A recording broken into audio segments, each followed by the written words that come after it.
नमस्कार साथियों, T for teacher के यूट्यूब चैनल पर आप सभी का हार्दिक स्वागत है। आज के इस वीडियो में हम सामान्य हिंदी के 15 अति महत्वपूर्ण ऑब्जेक्टिव क्वेश्चंस के 34वें भाग को हल कर रहे हैं। और ये सारे प्रश्न 15 ही प्रश्न बहुत ही इंपॉर्टेंट क्वेश्चन है, इंपॉर्टेंट प्रश्न है और ये किसी न किसी परीक्षा में पूछे हुए प्रश्न है। तो वीडियो को अंत तक अवश्य देखें और यदि वीडियो अच्छा लगता है तो वीडियो को लाइक करना, शेयर करना और चैनल को सब्सक्राइब करना ना भूलें। तो चलिए आज के पहले प्रश्न की ओर बढ़ते हैं। आज का हमारा पहला प्रश्न है, प्रत्यक्ष का विलोम शब्द है। हमें शब्द दे रखा है प्रत्यक्ष और इसका विलोम शब्द बताना है। ऑप्शन ए है समक्ष, बी है विपक्ष, सी है परोक्ष और डी है दक्ष। तो प्रत्यक्ष का जो विलोम शब्द होगा वो होगा ऑप्शन सी परोक्ष। राइट, तो ऑप्शन सी यहाँ पर बिल्कुल करेक्ट आंसर हो जाएगा। अगले क्वेश्चन की ओर बढ़ते हैं। Question number 2। क्वेश्चन नंबर 2 है, लिंग की दृष्टि से दही क्या है? स्त्रीलिंग है, पुल्लिंग है, नपुंसक लिंग है या उभयलिंग है? तो दही जो है ये पुल्लिंग के अंतर्गत आता है, क्योंकि दही होती नहीं है, दही होता है, इसलिए ये आपका स्त्रीलिंग शब्द हो जाएगा। Right, next question, question number 3। Question number 3 कह रहा है, लौकिक शब्द में प्रत्यय है। प्रत्यय क्या होता है? जो शब्द के पीछे लगता है, जो शब्द के पीछे लगता है उसको क्या कहा जाता है? प्रत्यय कहा जाता है। तो यहाँ हमें शब्द दे रखा है लौकिक और इसमें हमें बताना है कि प्रत्यय क्या लगा हुआ है, लोइक, कीक, अक या ईक।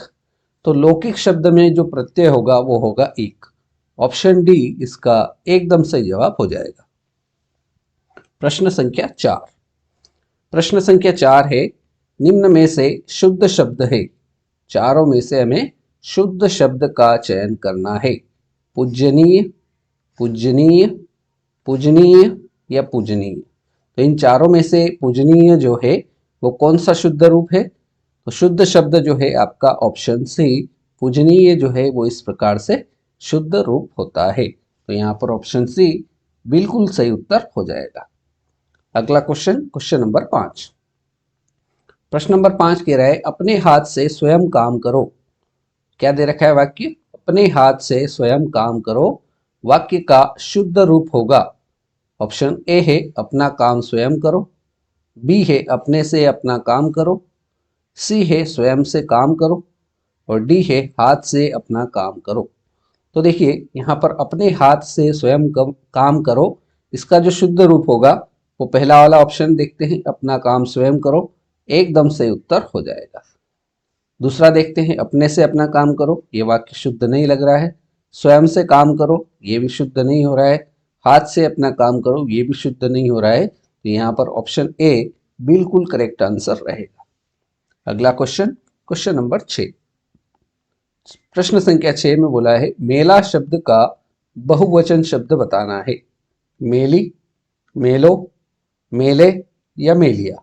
तो मेला शब्द का जो बहुवचन शब्द होगा वो होगा ऑप्शन सी मेले। ऑप्शन सी मेले इसका एकदम करेक्ट आंसर हो जाएगा। अगले क्वेश्चन की ओर बढ़ते हैं। Question number 7।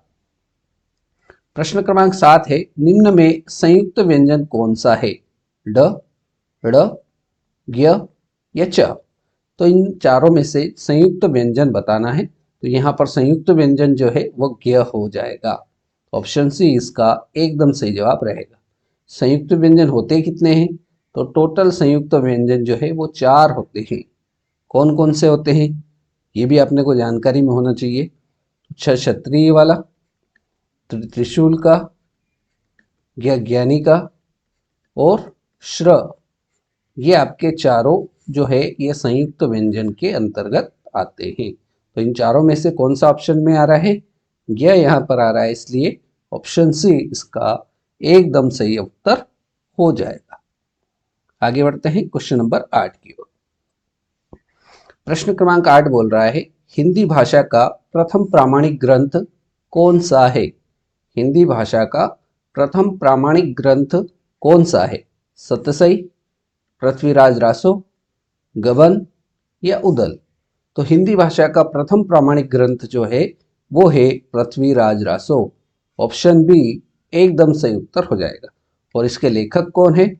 तो इसके लेखक जो है वो चंदर बरदाई है। इसके लेखक कौन है? चंदर बरदाई, राइट। तो ये आपको याद रखना है। अगले क्वेश्चन की ओर बढ़ते हैं। Question number 9।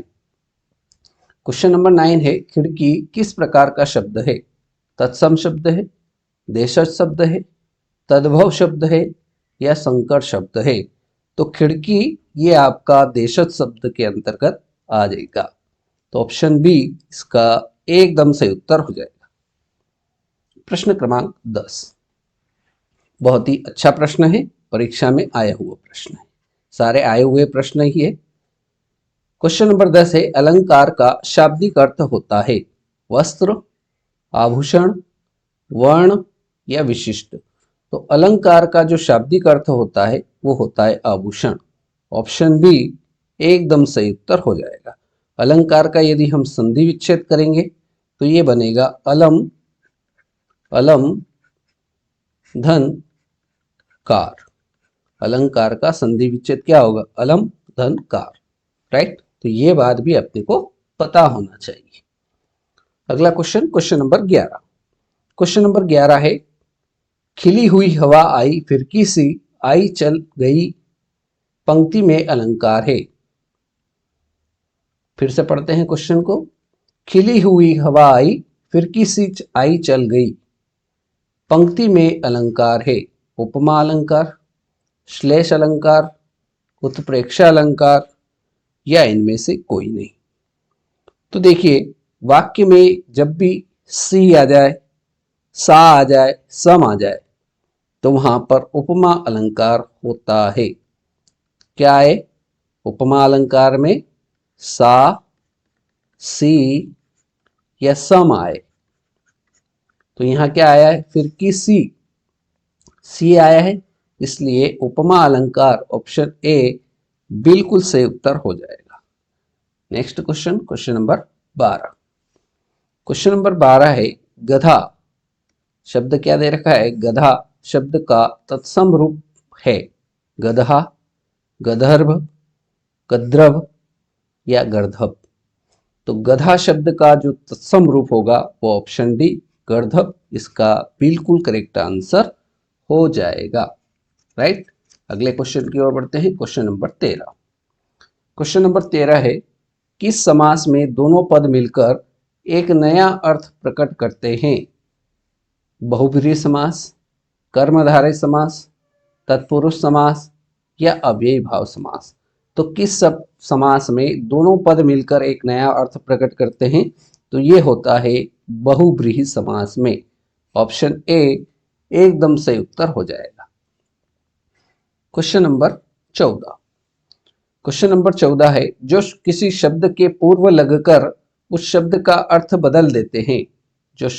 जो किसी शब्द के पूर्व या आगे लगकर उस शब्द का अर्थ बदल देते हैं उसे क्या कहते हैं? समास कहते हैं, उपसर्ग कहते हैं, प्रत्यय कहते हैं या लिंग कहते हैं? तो जो किसी शब्द के पूर्व लगकर उस शब्द का अर्थ बदल देते हैं उनको उपसर्ग कहते हैं। तो ऑप्शन बी एकदम सही उत्तर हो जाएगा। और प्रत्यय क्या होगा? जो शब्द के पीछे लगकर उसका अर्थ बदल दे वो क्या कहलाएंगे?